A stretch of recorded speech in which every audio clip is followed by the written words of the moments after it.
everybody, and welcome to this week's episode of Authors, Creators, and Visionaries. I'm your host, Elizabeth Lyons. In this episode, I got to talk with Monica Ortega, who is the author of The Power of Pivoting, and honestly had me from I'm afraid of everything, because that's what she said, not the title of anything just yet.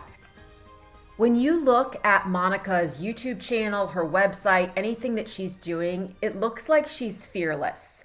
She's ziplining through Costa Rica, out in the middle of nowhere in Utah. She's doing all kinds of things, rappelling. Do you rappel down a mountain, off a mountain, from a cliff? I'm not even sure what the right verbiage is, but she's doing it.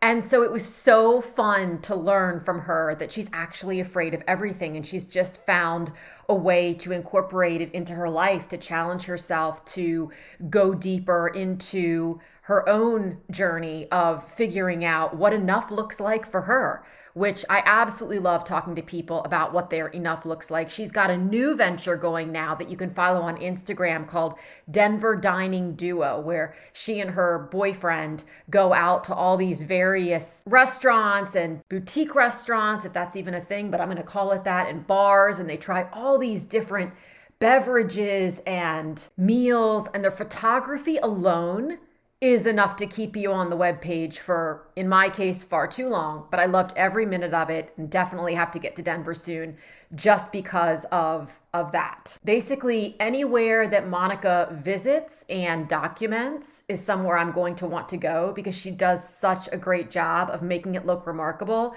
despite how terrified she may be. So I'm thrilled to bring you this conversation with her. This episode is brought to you by Acorns, which is one of my very favorite new tools, new apps. I basically consider it behind the scenes investing. So to me, it's like taking a jar and throwing all of your change in that jar, and then you take it and you dump it all out at the bank and they say, Elizabeth, here's $850. I don't know if that's ever happened, but that's the dream. It's like that, in the sense that every time you spend money on a particular card, they round up and they take that spare change and invest it for you. It's out of sight, out of mind, and even more fun, they have tons of great partners. So when you shop at some of their preferred partners, a percentage of your purchase goes back into your Acorns account. It literally, to me, is free money, and I absolutely love it. I've even got my kids doing it because I think it's a great way for them to start saving without feeling the pressure of, oh my gosh, I don't want to take $5 out right now. So I have a link down in the show notes to get started. With that link, they'll give you $5 to get started in your account. Again, free money. I invite you to check it out. And now our episode with Monica Ortega, where we talk about the power of pivoting.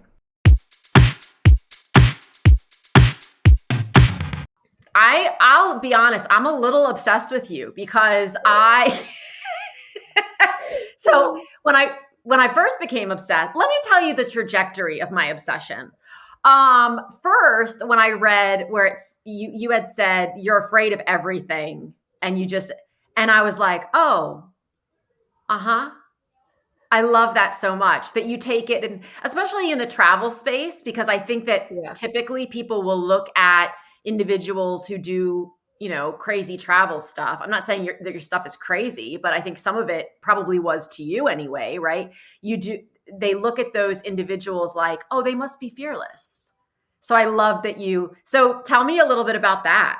Yeah, it's interesting, right? Because I grew up afraid of a lot of stuff, but I think I didn't really realize it until I started the travel show, how afraid of everything I was. But then I thought there's a space for that because I feel like everything I saw on YouTube or on TV, it was like these adrenaline junkies or these size 2 6-pack girls hanging off cliffs. And I'm like, what about the average traveler that maybe wants to hike, but is a little afraid of the whole cliff drop off? Or the snake. Yeah, or the snake. Mm-hmm. Or in my case, the birds, which makes no sense. But that's are you afraid of birds? I am. Okay, one of my very best friends is just terrified of pigeons. I mean, stood in New York City, feet in the cement, like concrete, because there were pigeons all around her and just couldn't even move. I almost jumped out of a paddle boat because a duck jumped onto the front of it, and I was so terrified. So it's ducks and birds. It's things really that fly. It's like the whole, like, it's quick, it's flying around you. I don't know. I don't like it. It makes no sense. I feel that way about lizards. Okay. And Yeah, I I live can in see the that. desert, so they're everywhere. They're Yep. perfectly harmless and they're very small, but they Yes. just move really fast. And I Yep. just, they have these, I don't know. Anyway. Okay. So how did you decide to start the travel part? I'm Yeah. intrigued by that. I jumped around in the entertainment industry for about, well, gosh, about 20 years now. I had a degree in musical theater, lived in Nashville to Oh, sing and write country music, and then ended up in LA to do acting. And it was when I was reading the book You're a Badass by Jen Sincero that I was like, you know what? It's hosting. I'd been getting like hired to host for years. I'm like, that's when I'm happiest. That's when I'm my best self. And so I immediately took a hosting class, and she said, start your dream show as a way to get auditions. And so I thought, okay, I'm just going to put this content up on YouTube as a way to get auditions. So I started hiking with my iPhone and just, hosting this random show. And then I fell in love with it. And yeah, it's crazy. Here we are 6 years later, 100 episodes in. And, the problem with facing your fears in a show is you keep pushing it a little bit more and more each time. But, so what's but the it's been scariest fun. thing for you that you've done yet? So, I always tell everyone try everything twice because I feel like the Hmm. first time you have this mindset that you're going to hate it, and you may not, or you may, but the second time you really know. The scariest thing for me, well, definitely heights. So I've done Angel's Landing in Zion, and that was a one time only. Like I've been back and I'm like, nope, good, checked it off the list. But whitewater rafting, I had a pretty scary experience the second time I went. But I've already decided I will go again. I will try again, just on an easier part of the river. So Yeah. What about, have you done skydiving? I did. So, okay, I told my producer, she's an adrenaline junkie, and I told her the Okay. only way I would go is if it was somewhere unique or somewhere beautiful. So I get a call from Lake Chelan, Washington, and they're like, hey, would you want to skydive into a vineyard? And I was like, yeah, okay, well, I can't say no to that. So literally, we landed, you like slide in and they hand you a glass of wine. It was the greatest experience ever. And I loved it. I was surprised at how Really? much I loved skydiving. So I I'll would have definitely do said that I'll again. do that if I can have 2 bottles of wine There you go. before I jump out of the plane. So you're just passed out attached to somebody Correct. just to say you did I don't it? want to know what's happening. I don't want to remember it. Oh my gosh, It I would love it. definitely be a one-time thing. Like, no. But that is a fun way to look at it. Like Right? it's got to be a nice place, and how has, I'm sure you've been asked this question 17,000 times. How has the pandemic affected? Is that where the book came from? Which I love. I mean, the power of pivoting. The word pivot, I got really uncomfortable with because it was such a buzzword. And I feel like the only person who really should use it is Ross Geller when he's going up the steps with the Yeah. sofa. But I love it in this context, and I love the alliteration. And so I do want to talk about that. Yeah, thank you. It's funny, right? Because everyone's kind of sick of this word. But to me, I actually, I loved it before it became a buzzword because change feels scary. Pivot feels like, let's just see what's this way. So it's like a gentler thing, which I love. But yeah, the book was something I never planned on doing. Even a year ago, you could have asked me, and it was not on my bucket list to write a book. I think part of me always knew I wanted to tell a little bit of my story, but I thought, I can't tell it. I'm in the middle of it. And then I thought, well, my middle might be somebody else's beginning. And so the travel contracts all went away. I also MC music festivals. Those went away. Speaking at conferences went away.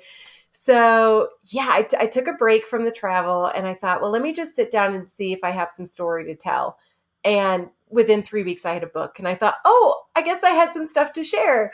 And I realized that, everyone's dealing with change all at once. And that's one thing I was really good at. I might not be an expert at a lot, but I'm pretty good at change. I've moved a lot. I've had a lot of careers. Went through a divorce. So I thought, I think I have some stuff to share. And it just sort of came out, and here we are a year later, and it's published, and it's crazy, and I'm so excited. So I love what you just said about your middle is someone's beginning. When people write books, there is often a feeling of, I have to wait until I figure all of this out. And by all of this, they mean all of life, the whole thing from beginning to end. And then I'll write the book. And I'm like, no, then you'll be dead. Like yeah, once that happens, but you're you just need to be one or two or three steps ahead of the person who's reading the book. You don't need to Yeah. be able to give them their ultimate. There are other people who can step in. And I love You Are a Badass, Jen Sincero. I love both of her. Are there three now? I don't know. I read You Are a Badass and You Are a Badass with Money. And Yeah, I thought they those were are the both two main great. ones. Yeah. And I go back to them all the time because there's something new at different points of your life, which is one of the goals that I had with the book, because there's like chapter on relationships, chapter on career, so I thought I want this to be timeless. I don't want this just to be because we're in this global quote unquote pivot, that people are like, oh, it's a timely book about the world changing. It's like, no, there's a chapter on that, but it's really something because change is inevitable. We're going to go through it at all times in our life. So the sooner we can learn to embrace it and have that positive mindset in it, the better off we'll be. Agreed. What of your pivots? Which would you say was the most challenging for you of all the pivots that you've experienced? Yeah, I mean, it was challenging, but the biggest one in my life is my divorce. Mm-hmm. So I kind of figured life was linear. I thought you check the boxes, you get married, you have kids, all these things, right? So I did all that. Well, not the kids, but the marriage.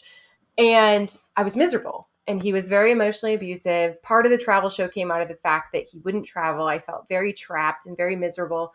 And then he told me 4 years in that he'd been cheating the whole time. And I, I mean, it's sad, but my first thought was, oh, thank God I can leave.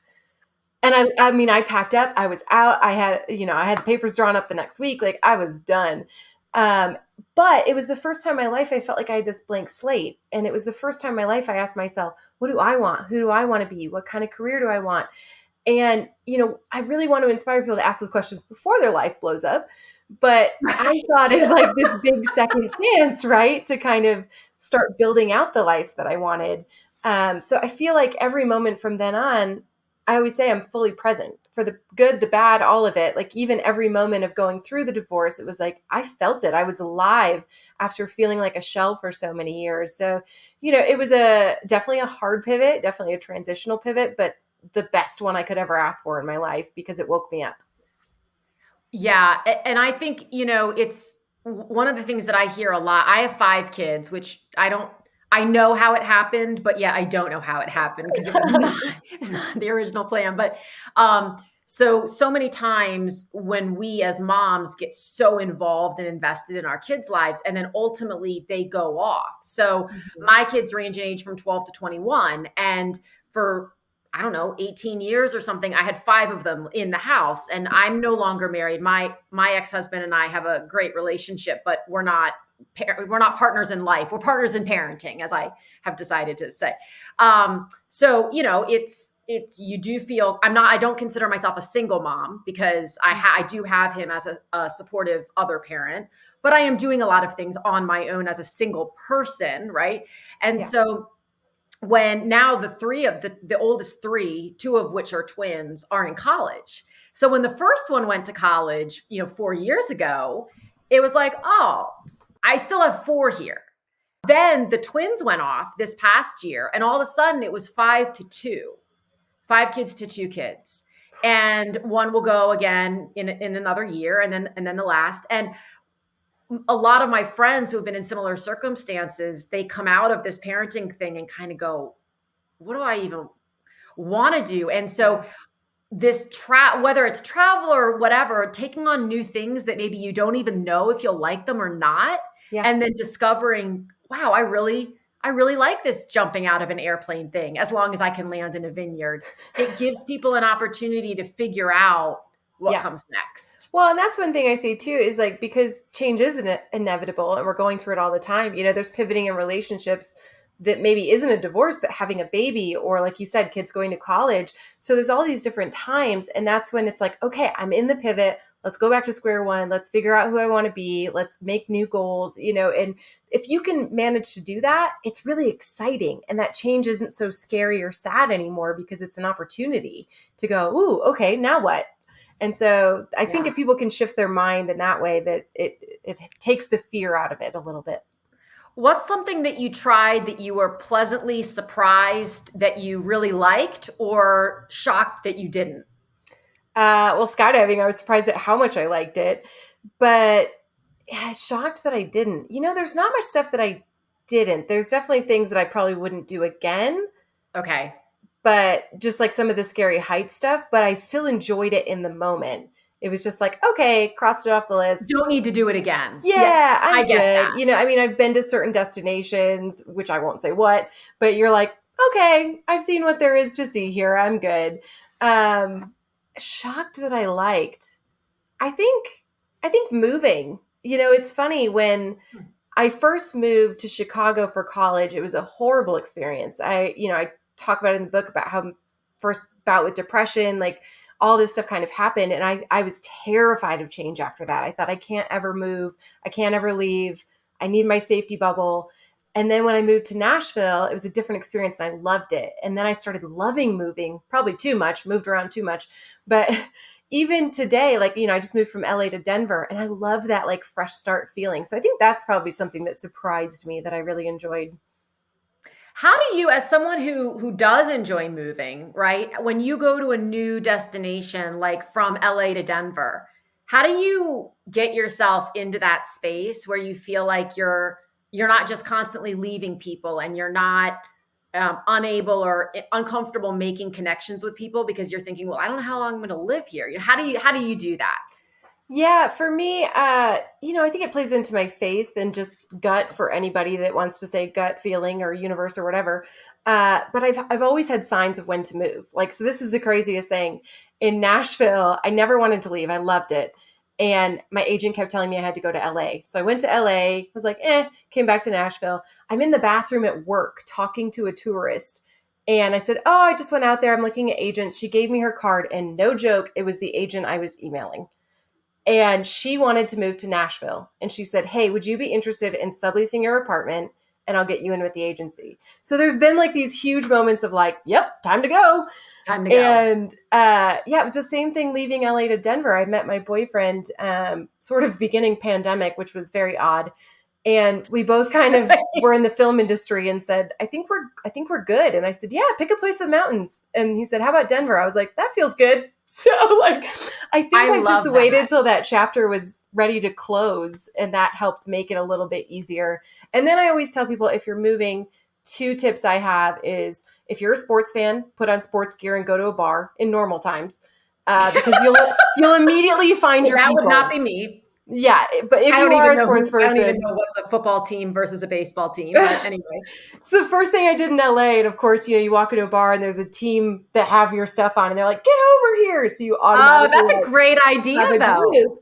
And then I tell them, work at a restaurant or get some sort of social job, even if it's just for extra cash, but it's a great way to socialize and make friends. So Like a obviously coffee shop or something. yeah, this experience was a bit different moving mid-pandemic, so I have yet to make that social circle yet, but thank God for Zoom and Clubhouse. I Clubhouse, I am just loving. Yeah. And I have to be, I mean, that's where we connected. And I have to be cognizant of my time in there because it can keep me in there forever. I was talking to somebody this morning and she said, it's a great cure for loneliness. If you wake up one day and you're just feeling lonely, just pop into a room. Yeah. I thought, well, you got to be kind of careful which room you pop into because Right. like a couple weeks ago there was a moaning room and I didn't want to pop in. Oh my No, gosh. legit, like legitimately, that's what it was. Okay. I mean, I never say I've seen it all. That's the lesson there. Never ever say that. Right. But so what I love about your perspective is that pivoting is, and it's an opportunity. It creates an opportunity. It provides an opportunity. It's not a matter of saying this didn't work, so now I'm going to try this and pray. It's like, well, let's do something a little bit different. Yeah. And when I was talking recently to a friend about once all my kids are out of the house, I will have been a parent for, I think 26 or 27 years, something Mhm. like that, right? That's a long, long time. I mean, don't do all the math, but like that's a long time to be doing that one thing and then go, well, what now? Mhm. And my friend had a really interesting point, which was you can do whatever you want. Yeah. And I thought that I can because all I need is a Wi-Fi connection. I can work from Yeah. anywhere. So I truly, it's not, that immediately changed my perspective Mhm. from God, what am I going to do then, to what am I going to do then? It didn't change the words or the question. It changed the excitement and the tone with which I asked it. Yeah. And that's really the goal too, right? Is to like when things get taken away or things change, instead of seeing it something happening to you, it's something happening for you. And so looking at those changing moments, my favorite quote, it's actually from the movie Hope Floats, but it's beginnings are scary, endings are usually sad, but it's the middle that counts. Remember that when you find yourself at the beginning. And I always loved that mindset of instead of seeing it as something ending, see something new that's about to happen. And I think if we can just optimistically be curious about our life and go, okay, well, what's this way? Because failure is inevitable too, right? So it's like, it's not that big a And it deal. really We're not depends how you taking, look at failure. yeah, it's You not taking a know, step back. I always say fail forward, that's what whatever I was going to say. failure. How do you look at it? What is your perception of quote unquote the concept of failure? I just say that didn't work. I guess we'll go this way. I mean, it's like having that sort of, and your gut always knows when you're going down the wrong path, but it doesn't know when you're going down the right one. So I think Oh my sometimes it's gosh, I okay. had not thought about. Yeah. Okay. So it's okay to try something out because you'll find out real quick if it's not for you. And the more things you figure out that aren't for you, the closer you get to the ones that are. And I think that's the thing people forget. They think I'm going backwards when there's quote unquote failure. But in fact, you're actually just getting closer to the thing you're supposed to get. 100%. When you decided to write the book, what was your do you think it came to you to do it now because of the pandemic and you had a little bit more free time, and what was your goal? What did you want to accomplish with it? Yeah, so there was definitely the time. There was also this whole feeling of change, and I was seeing all the fear around, and I thought it's okay. Like, what I heard somebody say, it's not an apocalypse, it's an awakening. So I wanted to kind of Mm, get that across. But yeah, like I said, I kind of didn't plan on writing it, sat down, yeah, wrote it, and then I sat on it for a while because I was waiting for like a publisher. Like I didn't know anything about the book world. I of wasn't planning on being course. an author. And I had a friend tell me, she said, "What's the goal with it?" And I said, I want to speak. I want to inspire people. I'm an MC, I'm a host, I'm used to being on stage, and this is a good message that can help people. And so that was the goal, was to speak. And she said, "Well, if your goal is to speak, just put the book out there." And so that became the new plan, was, all right, let's just get it out there. And I'm blown away at how it's already done. I've had coaches buying it for clients and friends buying 6 copies for people they know that can use it. So that was the goal all along. And if I can transition that into speaking and reaching more people, then that's the best. That's the best part. Yeah. So once things start to open up again, which it's starting, it's a Yeah. slow, it's a gradual thing, but I love that it's a timeless message. Yeah. And I think that the perception of pivoting, I feel like I just titled another book, The Perception of Pivoting. Would you like to write that? I already did think of a second title, which includes forward as well. And I was like, oh no, I said I'd never do this again. But you said you do everything twice. Oh gosh. Oh yeah, my gosh. so here you go. Here you go. Here we But go. that's the beauty. I mean, a lot of people get tripped up when they think about writing a book or when they do actually sit down and do it, because it's not the industry, it's not the space, Yeah. So what happens next? What do I do next? And I mean, I really commend you for getting it done and then figuring that part out, because a lot of people don't ever get it done. They're Yeah. waiting to figure out how to, connect all the dots before they put it together. But you do have more control over it, having done it yourself. I mean, you would have waited for quite a while for it to be published traditionally. And I think the timeliness, and I love that you're saying it's not because of the pandemic, but it's still timely. It still fits. Yeah. It'll always be timely. And honestly, that's kind of what pushed me as well. Was I was popping into Clubhouse and I kept hearing everyone say the word pivot, pivot. And I thought, I need to get this out there before everyone's really sick of it. So that did sort of give me that push to publish it sooner rather than later. That's for sure. I love your cover design too. I love the arrow that people can't see me, but they can buy the book and look at the cover. Yeah. The arrow that goes from the word pivoting back up to power, and because it really is just it's just a shift. And I I think that as business owners, I mean, and you can speak to this, being a multi-hyphenate person, right? With the acting and the other place you won me on I'm Afraid of Everything, and you lost me on the country line dance. My and singing.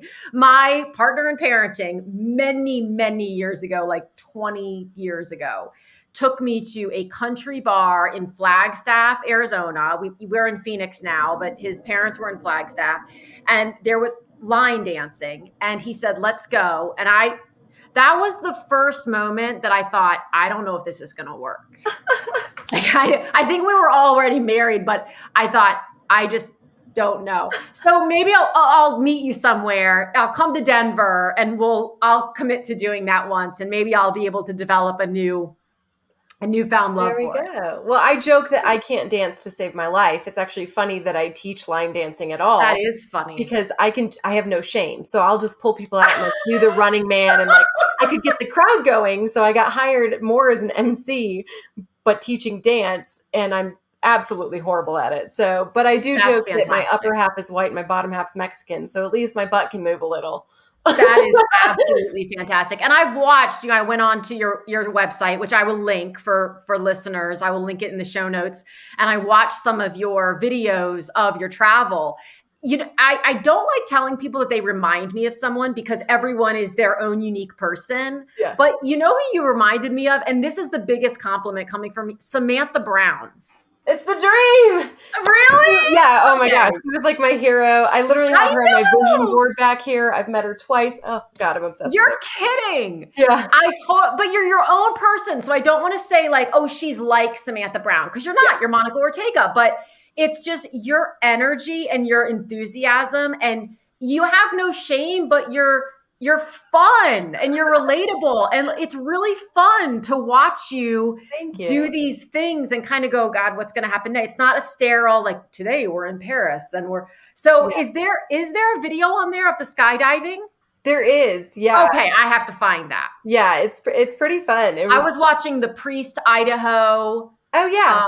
Which I love. I've never been to Idaho. It's beautiful. It's really great. Yeah, we shot 8 different episodes in North Idaho, and actually I think we're going back next year to do some stuff in the summertime. So it's gorgeous.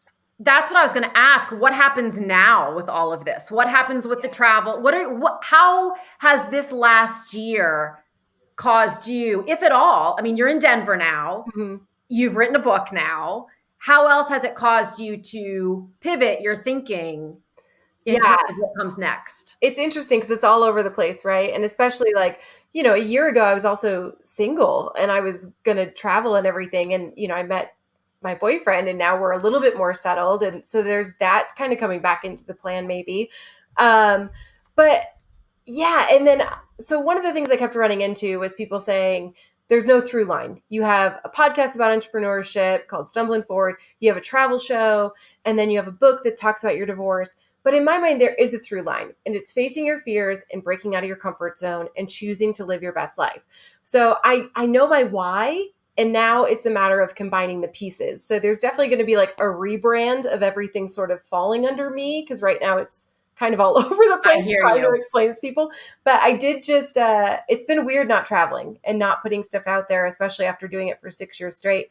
But I think I just submitted to like 20 different tourism boards. So I'm ready. I'm ready to get back out there. And what does that mean? Tourism? So I primarily work with tourism boards and like adventure companies and hotels and things like that, to produce content for them. So I'll do it for the show. And then I also sell them a lot of the footage and things like that. Okay. So do you have your own, because I know, I suspect people are going to wonder this because I am. Do you have your own, did you arrange, gather your own production crew?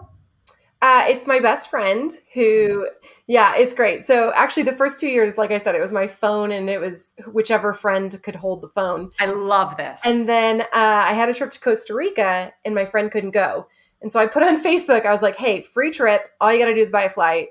And I had met Kristen twice, and she messaged me and she goes, just applied for a passport, asked for the time off. And we went, she fell in love with filming and trying to get the right shots. She's now an editor and a producer and has her own production company, all of this stuff years later. But that was her first time being behind the scenes. and we became best friends. So it was just like the Did ultimate she do it in Costa Rica with her phone, or did she Yeah, get all? it was my phone and like This is action great. cameras, and she's hanging off the zip line to get the shot. And I'm like, ooh, I like this girl. I need to keep her around. And then we also just hit it off. So I love that because I think so often in the entrepreneurial space, we think, well, I was curious about that part of your journey because I thought, well, did you know somebody or did you get signed by the Travel Channel or something? And then further, when you say, well, Kristen, right? yeah. Kristen just went and held my phone Yeah. because my first question is, okay, so then did you decide you have to go out and invest in $15,000 worth of camera equipment and figure out how to transport it to Costa Rica? That's what many people, I won't say most, but that's what many people, it's certainly what I would have done 15 years ago, is felt like I have to go big or go home. But the beauty of it is, look what you've built off of starting there and ending up here. And are you familiar with Marie Forleo? Oh, yes. Love her. Okay. I had a feeling you were. I'm reading I her book right now, actually. yes, I feel like we channel each other in this way. I love going back still and watching the clips of Marie from when she was in her tiny New York City apartment, her 500 square foot apartment, dark, and she was doing it at night, and she was just sitting in front of the computer talking about business and lessons and things like that. Because now you look at her now with her whole crew and her studio and all these things. And if you don't take a moment to remember that it didn't start there, people. Yeah. It started all the way back here. Wow. Yeah, that's why I leave up my first episode, which is terrible, by the way. Nobody should watch that. It's like 15 minutes long. And for some reason, I talk like this. But I mean, I didn't know how to edit. I didn't know any of that. I actually had a friend who came over and he sat down next to me and he said, I'm going to work on my own stuff, but I'm not leaving until you edit this. And wow. I mean, I'm Googling how to edit. I had to Google how to use Twitter. Like, I didn't know how to do anything when I started. I think it kind of, it helped and it hurt that I didn't think of it as a business. In hindsight, I definitely wish that I had learned more about marketing and business and SEO and all of those things. But I think because I didn't think of it as a business, I didn't put a lot of money into it. I didn't put a lot of thought in it. I was just doing it. And then slowly but surely I learned the different steps. And, I'm still learning, obviously, but I still don't have a massive crew or equipment or anything like that. I think the most I've done is get my drone pilot's license, but I shoot on a small camera. Kristen has a DSLR and a gimbal, but that's about it. And so even when we talk to the tourism destinations, I'm like, no, it's just us. Like, we're super chill. We don't have a lot, but we give really good production. So that is spectacular. What are some places that you're so excited to explore once you can do so? Yeah, well, it's funny. My dream has always been Alaska, which seems crazy because it's in the US and it's super easy to get to. But, as a kid, I grew up in the Midwest. We didn't think of traveling outside the US. Alaska was the biggest dream you could think of. Okay. So I love snowy mountains. So Alaska's the big dream. But then also, Switzerland, Patagonia, like any of those big snowy mountains. But really just everywhere. I'm just so excited to get back out and travel. Galapagos. Have you been to the Galapagos? Oh my gosh, no, but I would love to.